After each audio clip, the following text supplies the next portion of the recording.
Exciting times ahead at puno ng saya at pananabik ang kapuso actress singer na si Jeneline Mercado bilang kapamilya sa pamamagitan ng Star Music.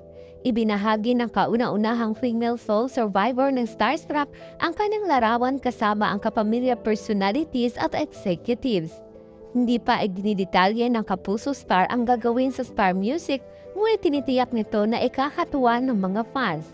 Bukod sa pagiging magaling na actress, magaling din ito sa performer at maaawit at nakapag-produce na ng maraming album noon. Ilang mga awitin na pinasikat niya ang kahit sandali, hindi ka nag-iisa at marami pang iba.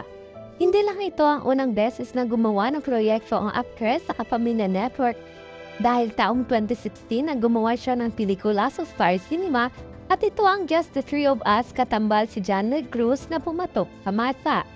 Kumpirmado na rin ang pagbabalik pelikula ni Jeneline Mercado kasama si Gerald Anderson at Samuel D. At silang tatlo ay magsasama sa Filipino adaptation ng 2012 Korean movie na All About My Life.